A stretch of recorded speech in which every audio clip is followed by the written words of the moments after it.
నమస్కారం, Chandu RK news కి స్వాగతం. హెడ్లైన్ చూద్దాం.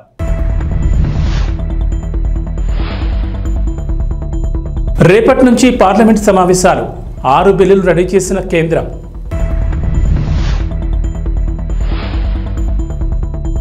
వైజాగ్ స్టీల్ ప్లాంట్ ప్రైవేటీకరణ ఎట్టి పరిస్థితుల్లో జరగదు. కేంద్ర మంత్రి కీలక వ్యాఖ్యలు.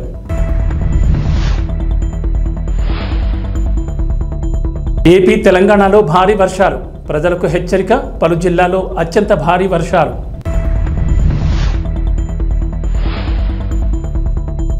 మూసీ ప్రక్షాళనతో హైదరాబాద్కు మరింత శోభ. 1.5 లక్షల కోట్లతో పనులు. రేవంత్ రెడ్డి. 2 తెలుగు రాష్ట్రాల్లో వర్షాలు దంచుకొడుతున్నాయి. బంగాళాఖాతంలో ఏర్పడిన అల్పపీడనం వాయుగుండంగా మారడంతో వర్షాలు కురుస్తున్నాయి. కాగా నేడు కూడా ఏపీలో భారీ వర్షాలకు ఛాన్స్ ఉందని అమరావతి వాతావరణ కేంద్ర అధికారులు వెల్లడించారు. అల్పపీడనం ప్రభావంతో ఉత్తర కోస్తా జిల్లాల్లో విస్తారంగా వర్షాలు కురుస్తాయన్నారు. అల్పపీడనం ప్రస్తుతం వాయువు దిశగా పయనించి పూరీ సమీపంలో తీరం దాటే అవకాశం ఉందని అంచనా వేసింది. తీరం దాటిన తర్వాత వాయుగుండం క్రమంగా బలహీనపడుతుందని వెల్లడించింది.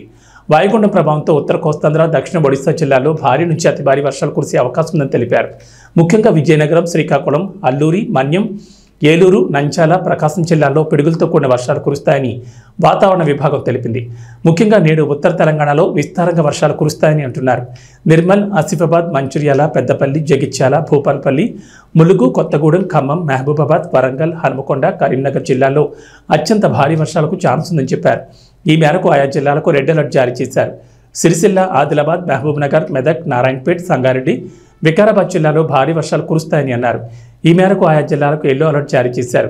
నేడు హైదరాబాద్లోనూ వర్షం కురిసే ఛాన్స్ ఉందని వాతావరణ శాఖ అంచనా వేస్తోంది. ప్రజలు అవసరమైతేనే బయటకు వెళ్లాలని అధికారులు సూచించారు. ఇక శనివారం రాష్ట్రమంతా ముసురు కురిసింది. శుక్రవారం సాయంత్రం నుంచి శనివారం అర్ధరాత్రి వరకు తేలికపాటి జల్లులు కురుస్తూనే ఉన్నాయి. ఉమ్మడి నిజామాబాద్, వరంగల్, ఆదిలాబాద్ జిల్లాల్లో మాత్రం పలు చోట్ల భారీ వర్షాలు కురిశాయి. ఆయా జిల్లాల్లో స్థానికంగా ఉన్న వాగులు పొంగి పొర్లుతున్నాయి.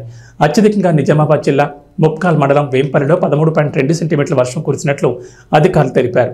ఎగువన కురుస్తున్న వర్షాలకు భద్రాచలం వద్ద గోదావరి వరద నీటితో ఉధృతంగా ప్రవహిస్తోంది.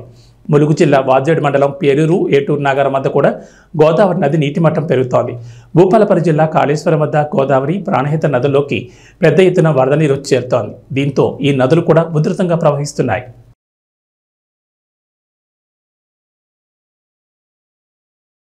సోమవారం నుంచి పార్లమెంటు వర్షాకాల సమావేశాలు ప్రారంభం కానున్నాయి. ఈ క్రమంలోనే అధికార విపక్షాలు అస్త్రశస్త్రాలతో సిద్ధమవుతున్నాయి. మంగళవారం కేంద్ర ప్రభుత్వం పార్లమెంట్లో బడ్జెట్ ప్రవేశపెట్టనుంది. ఇక ఈ సమావేశాల్లోనే 6 బిల్లులను ఆమోదం పొందేందుకు అధికార ఎన్డీఏ కూటమి తీవ్ర ప్రయత్నాలు చేస్తోంది. మరోవైపు పార్లమెంటు వర్షాకాల సమావేశాల సందర్భంగా లోక్సభలో ప్రతిపక్ష నేతగా ఉన్న రాహుల్ గాంధీకి ఎడిటర్స్ గిల్డ్ లేఖ రాసింది. మార్చిలో మధ్యంతర బడ్జెట్ను ప్రవేశపెట్టిన నరేంద్ర మోడీ నేతృత్వంలోని ఎన్డీఏ సర్కార్ పూర్తిస్థాయి బడ్జెట్ను పెట్టేందుకు రంగం సిద్ధం చేసుకుంది. ఈ క్రమంలోనే రేపటి నుంచి పార్లమెంటు వర్షాకాల సమావేశాలు మొదలు కానున్నాయి. ఈ నెల 23వ తేదీన కేంద్ర ఆర్థిక శాఖ మంత్రి నిర్మలా సీతారామన్ బడ్జెట్ను ప్రవేశపెట్టనున్నారు. మరోవైపు 6 బిల్లులు ప్రవేశపెట్టేందుకు కేంద్రం ప్రభుత్వం సిద్ధమైంది. ఇక ఈ పార్లమెంటు వర్షాకాల సమావేశాల్లో ప్రభుత్వాన్ని ఇరుకున పెట్టేందుకు ప్రతిపక్ష ఇండియా కూటమి కూడా సిద్ధంగా ఉంది. ఈ పార్లమెంటు వర్షాకాల సమావేశాలు ఆగస్టు 12వ తేదీ వరకు కొనసాగనున్నాయి. ఇటీవల దేశవ్యాప్తంగా తీవ్ర సంచలనంగా మారిన నీట్ పేపర్ లీకేజ్, వరుస రైలు ప్రమాదాలు, ఇతర అంశాలపై నరేంద్ర మోడీ సర్కార్ని ఎండగట్టేందుకు ప్రతిపక్షం రెడీ అయింది. ప్రభుత్వ రంగ బ్యాంకుల్లో ప్రభుత్వ వాటాను 51% కన్నా తక్కువగా తగ్గించుకుని నరేంద్ర మోడీ ప్రభుత్వం చేస్తున్న ప్రయత్నాలను అడ్డుకుంటామని కాంగ్రెస్ పార్టీ సీనియర్ నేత జైరాం రమేష్ ఇప్పటికే స్పష్టం చేశారు. ఈ క్రమంలోనే కాంగ్రెస్ పార్టీ అగ్రనేత, లోక్సభలో ప్రతిపక్ష నాయకుడు అయిన రాహుల్ గాంధీకి పలు అంశాలను పార్లమెంట్లో ప్రస్తావించాలని ఎడిటర్ గిల్డ్ విజ్ఞప్తి చేసింది. మరోవైపు పార్లమెంటు కార్యకలాపాలు సజావుగా నిర్వహించుకునేందుకు రాజ్యసభలో సభ్యులు పాటించాల్సిన మార్గదర్శకాలపై బులెటిన్ విడుదలైంది. సభాధ్యక్షుడి రూలింగ్స్ను సభ్యులు ప్రత్యక్షంగాని పరోక్షంగా కానీ పార్లమెంట్ లోపల బయట విమర్శించకూడదని అందులో వెల్లడించింది. ఇక సభ లోపల వందే మాత్రం, జై హింద్ వంటి నినాదాలు ఇవ్వరాదని, ప్లకార్డులు కూడా ప్రదర్శించరాదని స్పష్టం చేసింది. రాజ్యసభలో ప్రవేశించేటప్పుడు, బయటకు వెళ్లేటప్పుడు ప్రతి సభ్యుడు అధ్యక్ష స్థానానికి తల వంచి అభివాదం చేయాలంటూ రాజ్యసభ సభ్యుల కోసం రూపొందించిన హ్యాండ్ బుక్లోని నిబంధనలను మరోసారి గుర్తు చేసింది. ఏపీలో రాజకీయం వేడెక్కుతోంది. టీడీపీ కూటమి ప్రభుత్వంలో ఏపీలో శాంతి భద్రతలు క్షీణించాయంటూ మాజీ సీఎం వైఎస్ జగన్ ఆరోపించారు. ఏపీలో ఆటవిక పాలన సాగుతోందన్న వైఎస్ జగన్ ఈ అంశం మీద ఢిల్లీలో జూలై 24న ధర్నా చేరున్నట్లు ప్రకటించారు. అయితే ఈ విషయాన్ని ఏపీ సీఎం టీడీపీ అధినేత చంద్రబాబు నాయుడు లైట్ తీసుకున్నట్టు తెలుస్తోంది. శనివారం జరిగిన టీడీపీ పార్లమెంటరీ పార్టీ సమావేశంలో వైఎస్ జగన్ ఢిల్లీ ధర్నా అంశం ప్రస్తావనకు రాగా చంద్రబాబు దాన్ని పట్టించుకోవాల్సిన పని లేదని అన్నట్లు సమాచారం. జూలై 22 నుంచి పార్లమెంట్ సమావేశాలు ప్రారంభం కానున్నాయి. ఈ నేపథ్యంలో పార్లమెంట్లో అనుసరించాల్సిన వ్యూహంపై టీడీపీ అధినేత సీఎం చంద్రబాబు నాయుడు టీడీపీ ఎంపీలతో చర్చించారు. సీఎం చంద్రబాబు అధ్యక్షతన టీడీపీ పార్లమెంటరీ పార్టీ సమావేశం శనివారం జరిగింది. ఈ సమావేశంలో పార్లమెంట్లో అనుసరించాల్సిన వ్యూహంపై చంద్రబాబు ఎంపీలకు దిశానిర్దేశం చేశారు. ఆంధ్రప్రదేశ్ అభివృద్ధి ప్రధాన ఎజెండాగా పనిచేయాలని ఎంపీలకు సూచించారు. కేంద్రం నుంచి రాష్ట్రానికి వీలైన నిధులు రాబట్టాలని సూచించారు. అవసరమైతే ఇందుకు మంత్రుల సహకారం తీసుకోవాలన్నారు. వివిధ శాఖలకు సంబంధించిన సమాచారం మంత్రుల నుంచి తీసుకుని కేంద్ర ప్రభుత్వంతో సంప్రదింపులు జరపాలని చంద్రబాబు ఎంపీలకు సూచించారు. అవసరమైతే మంత్రులకు కూడా ఢిల్లీకి తీసుకువెళ్లాలని చెప్పారు. ఇదే సమయంలో జూలై 24న వైఎస్ జగన్ ఢిల్లీ ధర్నా అంశం పార్లమెంటరీ పార్టీ సమావేశంలో చర్చకు వచ్చినట్లు తెలిసింది. అయితే దీనిపై చంద్రబాబు ఆసక్తికర వ్యాఖ్యలు చేసినట్లు సమాచారం. ఎంపీలు అమరావతి, పోలవరం ప్రాజెక్టులకు కేంద్రం నుంచి రావాల్సిన సహకారం, నిధులపై దృష్టి పెట్టాలని చంద్రబాబు సూచించినట్లు తెలిసింది. వైఎస్ జగన్ వైసీపీ గురించి ఆలోచన చేయాల్సిన అవసరం లేదని చంద్రబాబు ఎంపీలతో అన్నట్లు సమాచారం.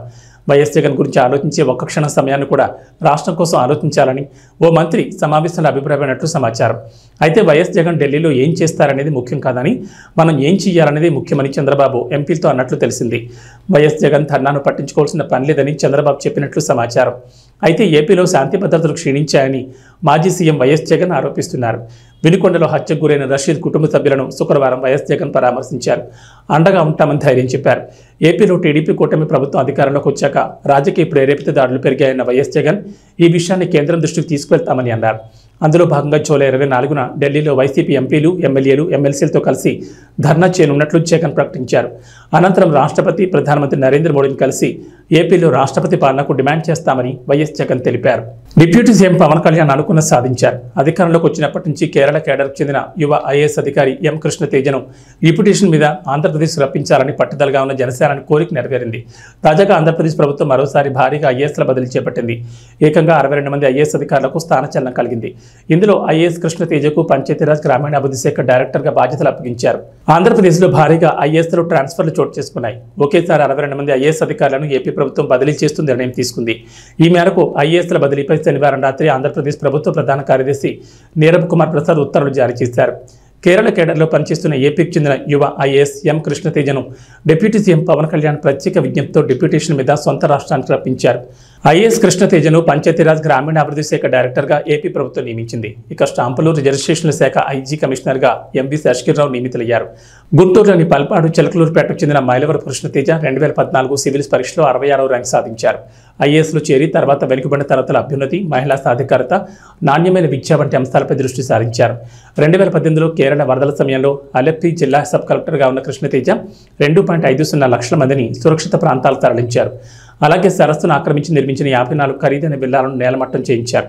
దీంతో ఒక్కసారిగా ఐఏఎస్ కృష్ణతేజ దేశవ్యాప్తంగా ఫేమస్ అయ్యారు. అయితే ఏపీలో కొత్త ప్రభుత్వం కొలువుదీరిన తర్వాత ఎలా అయినా ఆయనను రాష్ట్రానికి రప్పించాలని భావించిన డిప్యూటీ సీఎం పవన్ కళ్యాణ్ కేంద్ర ప్రభుత్వానికి రిక్వెస్ట్ చేయగా తాజాగా అది నెరవేరింది. ఏపీలో భారీగా ఐఏఎస్ ఆఫీసర్ల బదిలీ జరిగాయి. ప్రభుత్వ యంత్రాంగం మీద పట్టు పెంచుకునే క్రమంలో ఇప్పటికే పలుసార్లు ఐపీఎస్, ఐఏఎస్ల అధికారులను టీడీపీ ప్రభుత్వం బదిలీ చేసింది. అయితే తాజాగా ఏకంగా 62 మంది ఐఏఎస్ అధికారులను బదిలీ చేశారు. టీడీపీ కూటమి ప్రభుత్వం ఏర్పడిన తర్వాత తొలిసారిగా ఇంతమందిని బదిలీ చేయడం ఇదే తొలిసారి. బదిలీలపై కొన్ని రోజులుగా కసరత్తు చేసిన చంద్రబాబు ఈ మేరకు వీరిని బదిలీ చేస్తుంది నిర్ణయం తీసుకున్నారు. బదిలీలపై ఏపీ ప్రభుత్వ ప్రధాన కార్యదర్శి నీరబ్ కుమార్ ప్రసాద్ ఈ మేరకు ఉత్తర్వులు జారీ చేశారు. ఏపీలో మరోసారి ఐఏఎస్ అధికారుల బదిలీ జరిగాయి. టీడీపీ కూటమి ప్రభుత్వం అధికారంలోకి వచ్చినట్టు నుంచి ఇప్పటి వరకు పలువురు ఐపీఎస్, ఐఏఎస్ అధికారులను బదిలీ చేశారు. తాజాగా మరోసారి ఏపీలో భారీగా ఐఏఎస్ అధికారుల బదిలీలు చోటు చేసుకున్నాయి. 62 మంది ఐఏఎస్ అధికారులను బదిలీ చేశారు. ఈ మేరకు ప్రభుత్వ ప్రధాన కార్యదర్శి నీరబ్ కుమార్ ప్రసాద్ శనివారం ఉత్తర్వులు జారీ చేశారు. కూటమి ప్రభుత్వం ఏర్పడిన తర్వాత ఈ స్థాయిలో బదిలీ జరగడం ఇదే తొలిసారి. కాగా బదిలీలపై గత కొన్ని రోజులుగా సీఎం చంద్రబాబు కసరత్తు చేసినట్లు తెలిసింది. మైనార్టీ సంక్షేమ శాఖ కమిషనర్గా సిహెచ్ శ్రీదత్తును బదిలీ చేశారు. అలాగే మైనార్టీ ఫైనాన్స్ కార్పొరేషన్ అదనపు బాధ్యతలు కూడా ఆయనకు అప్పగించారు. హ్యాండ్లూమ్స్, టెక్స్టైల్ శాఖ కమిషనర్గా రేఖారాణిని బదిలీ చేశారు. స్టాంపులు, రిజిస్ట్రేషన్ల శాఖ ఐజీ కమిషనర్గా ఎంవి శశికిర్ని నియమించారు. ప్రజారోగ్యం, కుటుంబ సంక్షేమ శాఖ డైరెక్టర్గా చేవూరి అరుణ్ కిరణ్ను బదిలీ చేశారు. సెర్ప్ సీఈఓ వీరపాండ్యన్ను నియమించారు. మల్లికార్జున్ను బీసీ సంక్షేమ శాఖ డైరెక్టర్గా బదిలీ చేశారు. అలాగే భూ సర్వే, సెటిల్మెంట్ల డైరెక్టర్గా శ్రీకేష్ బాలాజీరావును ఏపీ ప్రభుత్వం నియమించింది. పౌర సరఫరాల శాఖ ఎండీగా గిరీషాను, సాంఘిక సంక్షేమ శాఖ కార్యదర్శిగా ప్రసన్న వెంకటేష్ను నియమించారు. వీరితో పాటుగా మొత్తం 62 మంది ఐఏఎస్ అధికారులను ఏపీ ప్రభుత్వం బదిలీ చేసింది. పాలనలో ప్రక్షాళన తీసుకొచ్చే దిశగా అధికార యంత్రాంగంలో మార్పులు చేస్తోంది టీడీపీ కూటమి ప్రభుత్వం. అందులో భాగంగానే ఈ స్థాయిలో ఐఏఎస్ అధికారులను బదిలీ చేశారు. వైజాగ్ స్టీల్ ప్లాంట్ ప్రైవేటీకరణపై కేంద్ర పౌర విమానయాన శాఖ మంత్రి కింజరపు రామ్మోహన్ నాయుడు కీలక వ్యాఖ్యలు చేశారు. ఎట్టి పరిస్థితుల్లోనూ ప్రైవేటీకరణ జరగదని రామ్మోహన్ నాయుడు స్పష్టం చేశారు. టీడీపీ పార్లమెంటరీ పార్టీ సమావేశం తర్వాత విలేకరులతో మాట్లాడిన రామ్మోహన్ నాయుడు పార్లమెంట్ సమావేశాల్లో టీడీపీ అనుసరించే వ్యూహంపై చర్చించినట్లు చెప్పారు. అలాగే ఈసారి కేంద్రం ప్రవేశపెట్టే బడ్జెట్లో ఆంధ్రప్రదేశ్ న్యాయం జరుగుతుందని కేంద్ర మంత్రి విశ్వాసం వ్యక్తం చేశారు. ఏపీ రాజకీయాల్లో ప్రధానంగా వినిపించే పేర్లు Amaravati, Polavaram, Visakha railway zone, Vizag steel plant, ప్రత్యేక హోదా. ఈ అంశాలు ఏపీ రాజకీయాల్లో ఎప్పుడు నానుతూనే ఉంటాయి. ఎందుకంటే రాజకీయంగానే కాదు, రాష్ట్ర అభివృద్ధిలోనూ ఈ అంశాలు అత్యంత కీలకం. అయితే ఏపీలో కేంద్రంలో ఎన్డీఏ కూటమి అధికారంలోకి రావడంతో వైజాగ్ స్టీల్ ప్లాంట్ ప్రైవేటీకరణ అవుతుందని ఉత్తరాంధ్ర వాసులతో పాటుగా రాష్ట్ర ప్రజలు కూడా నమ్మకం పెట్టుకున్నారు. ఈ నేపథ్యంలోనే విశాఖ స్టీల్ ప్లాంట్ గురించి కేంద్ర మంత్రి రామ్మోహన్ నాయుడు కీలక వ్యాఖ్యలు చేశారు. సీఎం చంద్రబాబు నాయుడు అధ్యక్షతన టీడీపీ పార్లమెంటరీ పార్టీ సమావేశం జరిగింది. ఈ సమావేశంలో కేంద్ర పౌర విమానయాన శాఖ మంత్రిగా ఉన్న రామ్మోహన్ నాయుడు పాల్గొన్నారు. అనంతరం మీడియాతో మాట్లాడిన కింజరపు రామ్మోహన్ నాయుడు వైజాగ్ స్టీల్ ప్లాంట్పై కీలక ప్రకటన చేశారు. వైజాగ్ స్టీల్ ప్లాంట్ ప్రైవేటీకరణ ఎట్టి పరిస్థితుల్లోనూ జరగదని కేంద్ర మంత్రి రామ్మోహన్ నాయుడు స్పష్టం చేశారు. అలాగే విశాఖపట్నం రైల్వే జోన్కు సంబంధించి భూమి విషయంలో ఉన్న సమస్యను పరిష్కరించే ప్రయత్నాల్లో ఉన్నట్లు రామ్మోహన్ నాయుడు చెప్పారు. ఈసారి కేంద్ర ప్రభుత్వం ప్రవేశపెట్టే బడ్జెట్లో ఏపీకి న్యాయం జరుగుతుందని రామ్మోహన్ నాయుడు విశ్వాసం వ్యక్తం చేశారు. ఏపీ ఆర్థిక పరిస్థితి గురించి కేంద్రానికి వివరించామని, బడ్జెట్లో న్యాయం జరుగుతుందని నమ్మకం ఉందని అన్నారు. అలాగే వివిధ కేంద్ర ప్రభుత్వ పథకాల కింద ఏపీకి నిధులు తీసుకొచ్చే ప్రయత్నం చేస్తున్నట్లు తెలిపారు. అలాగే వెనుకబడిన జిల్లాలకు ఇవ్వాల్సిన మ్యాచింగ్ గ్రాంట్ విషయంలోనూ కేంద్రాన్ని వెసులుబాటు కోరతామని రామ్మోహన్ నాయుడు చెప్పారు. ఈ క్రమంలోనే శనివారం జరిగిన పార్లమెంటరీ పార్టీ సమావేశంలో సీఎం చంద్రబాబు ఎంపీలకు దిశానిర్దేశం చేశారు. అమరావతి, పోలవరం ప్రాజెక్టులకు సహకారంతో పాటుగా పెద్ద మొత్తంలో నిధులు వచ్చేలా కృషి చేయాలని టీడీపీ ఎంపీలకు సూచించారు. ఈ కొత్త పద్ధతి ఏంటంటే ఎంపీలందరికీ రాష్ట్రంలో ఉన్నటువంటి ఒక డిపార్ట్మెంటు, మినిస్ట్రీస్ పరంగా ఒక డిపార్ట్మెంటు, అలాగే కేంద్ర పరంగా ఉన్నటువంటి మినిస్ట్రీస్ ఒక డిపార్ట్మెంట్ అటాచ్ చేసి వాళ్ళిద్దరి మధ్యలో, రాష్ట్రానికి కేంద్రానికి మధ్యలో వారధిగా ఎంపీలని ఈరోజు అదనంగా ఒక బాధ్యత ముఖ్యమంత్రి వర్యులు మాకు అప్పచెప్పడం జరిగింది. స్వచ్ఛందంగా పదవి విరమణ చేసిన ఆర్టీసీ ఉద్యోగులకు సర్కార్ శుభవార్త వినిపించింది. వారికి కూడా retired employees medical facility scheme ప్రయోజనాలు వర్తించనున్నాయని ప్రకటించింది. ఈ మేరకు నిబంధనలు మార్పులు చేస్తూ సర్క్యులర్ను మంత్రి పొన్నం ప్రభాకర్ విడుదల చేశారు. ఈ పథకం కింద సీలింగ్ ప్రకారం సభ్యత్వం పొందిన లబ్ధిదారులు జీవితకాలం వరకు 4 లక్షల మేర హెల్త్ ఇన్సూరెన్స్ వినియోగించుకునే అవకాశం ఉంది. పదవి విరమణ పొందిన ఆర్టీసీ ఉద్యోగులకు టీజీఎస్ ఆర్టీసీ యాజమాన్యం గుడ్ న్యూస్ వినిపించింది. స్వచ్ఛందంగా పదవి విరమణ పొందిన ఆర్టీసీ ఉద్యోగులకు కూడా retired employees medical facility scheme కింద లభించే ప్రయోజనాలను సంస్థ వర్తింపజేసింది. గతంలో ఉన్న నిబంధనల్లో పలు మార్పులు చేస్తూ కొత్త సర్క్యులర్ను సంస్థ జారీ చేసింది. ఈ మేరకు మార్పులు చేసిన సర్క్యులర్ను రవాణా శాఖ మంత్రి పొన్నం ప్రభాకర్ విడుదల చేశారు. మెడికల్ కారణాలతో రిటైర్ అయిన సిబ్బందితో పాటు కారుణ్య ఉపాధి పొందని బాధిత జీవిత భాగస్వాములు ఈ స్కీమ్ సభ్యత్వాన్ని పొంది ప్రయోజనాలు పొందనున్నారు. సీలింగ్ ప్రకారం సభ్యత్వం పొందిన లబ్ధిదారులు జీవితకాలం వరకు వైద్య ఖర్చులకు 4 లక్షల వరకు వినియోగించుకునే సదుపాయాన్ని టీజీఎస్ ఆర్టీసీ సంస్థ కల్పించింది. మరోవైపు హైదరాబాద్ తాటాకులోని ఆర్టీసీ ఆసుపత్రిలో నూతనంగా ఏర్పాటు చేసిన సిటీ స్కాన్, ఎంఆర్ఐ, ఆధునిక వైద్య పరీక్షా కేంద్రాలతో పాటు physiotherapy unit, operation theatre complex, ఫార్మసీని మంత్రి పొన్నం ప్రభాకర్ ప్రారంభించారు. అనంతరం తార్నాక ఆర్టీసీ ఆసుపత్రిని ఆయన పరిశీలించారు. చికిత్స కోసం వచ్చిన ఆర్టీసీ సిబ్బందితో ఆయన మాట్లాడారు. తార్నాక ఆర్టీసీ ఆసుపత్రిలో వైద్యులతో మంత్రి సమావేశమయ్యారు. సిబ్బందికి అందిస్తున్న వైద్య సేవల గురించి వారిని అడిగి తెలుసుకున్నారు. ఈ సందర్భంగా మంత్రి మాట్లాడుతూ ఆర్టీసీ సిబ్బందికి వైద్య సేవల విషయంలో ఏమాత్రం రాజీ పడొద్దని, తమ కుటుంబ సభ్యుల్లా భావిస్తూ వైద్య సేవలు అందించాలని డాక్టర్లకు సూచించారు. తార్నాక ఆసుపత్రి ప్రాంగణంలో నూతనంగా ఏర్పాటు చేసిన సిటీ స్కాన్, ఎంఆర్ఐ, ఆధునిక వైద్య పరీక్షా కేంద్రాలతో పాటు physiotherapy unit, operation theatre complex, ఫార్మసీని సదుపాయాలను ఆర్టీసీ సిబ్బంది వినియోగించుకోవాలన్నారు. ప్రస్తుతం దేశానికి రోల్ మోడల్గా టీజీఎస్ ఆర్టీసీ సంస్థ నిలిచిందని సజ్జనార్ వివరించారు. మరోవైపు ఆర్టీసీ సిబ్బంది ఆరోగ్య సంరక్షణకు పెద్దపీట వేస్తూ తార్నాక ఆసుపత్రిని సూపర్ స్పెషాలిటీ సంస్థ మార్చిందని తెలిపారు. ప్రస్తుతం ప్రతిరోజు 1500 మంది ఉద్యోగులు ఓపీ సేవలు వినియోగించుకుంటున్నారని వివరించారు. తెలంగాణ ప్రభుత్వం ఏర్పడ్డ తర్వాత 48 గంటల్లోనే ఆర్టీసీకి సంబంధించి ఒక కార్యక్రమాన్ని ప్రభుత్వం ఇచ్చింది. మహాలక్ష్మి కార్యక్రమం మీద మహిళలందరికీ ఉచితంగా బస్సు ప్రయాణ సౌకర్యం.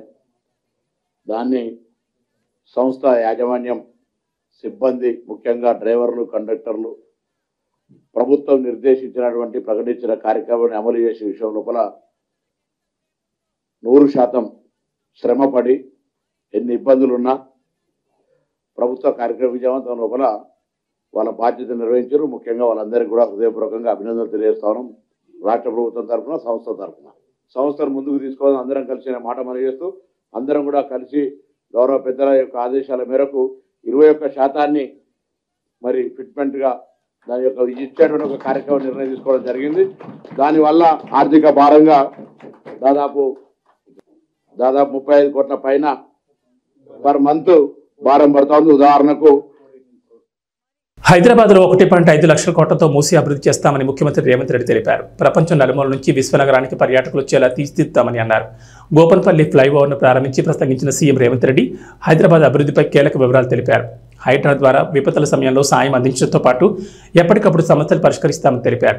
మూసీని థేమ్స్ తరహాలో అభివృద్ధి చేస్తామని సీఎం రేవంత్ రెడ్డి ఇప్పటికే చెప్పారు. మూసీ అభివృద్ధికి సంపూర్ణ ప్రణాళికలు సిద్ధం చేశామని ముఖ్యమంత్రి చెప్పారు. మూసీని చూడగానే ప్రజాప్రభుత్వం గుర్తొచ్చేలా తీర్చిదిద్దామన్నారు. రాబోయే 5 ఏళ్లలో ప్రపంచం నలుమూలల నుంచి పర్యాటకులు మూసీని సందర్శించేలా అభివృద్ధి చేస్తామని చెప్పారు. హైదరాబాద్ అభివృద్ధిలో భాగంగా మూసీ రివర్ ఫ్రంట్ డెవలప్మెంట్కు తమ ప్రభుత్వం కృతనిశ్చయంతో ఉందని సీఎం అన్నారు.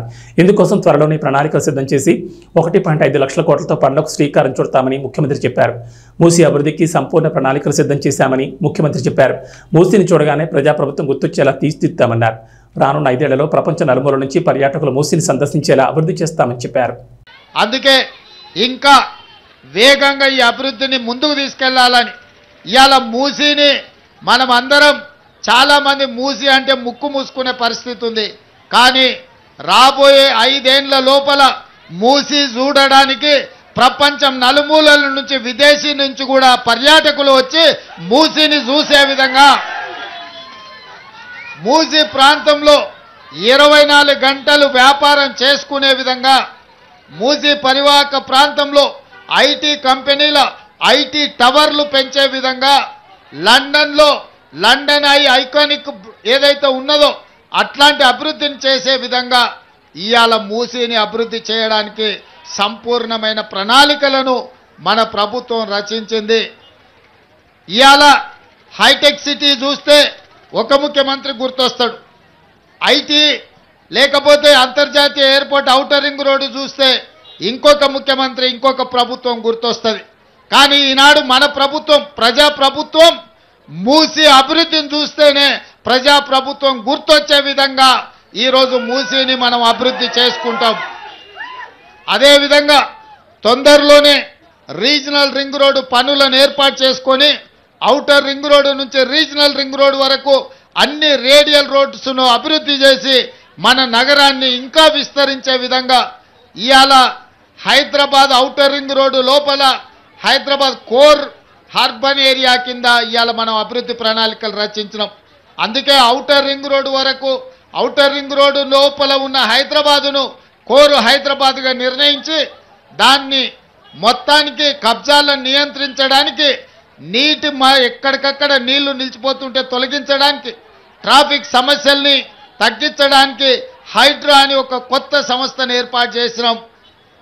ఔటర్ రింగ్ రోడ్డు నుంచి రీజనల్ రింగ్ రోడ్డు మధ్యలో సెమీ అర్బన్ అంటే పెరి అర్బన్ కింద ఇతర ప్రాంతాలను అభివృద్ధి చేసి ఫార్మా క్లస్టర్స్ను అదేవిధంగా శాటిలైట్ టౌన్షిప్లను అభివృద్ధి చేసి ఈరోజు నగరాన్ని విస్తరించడానికి కావాల్సిన ప్రణాళికలు సిద్ధం చేస్తున్నాం.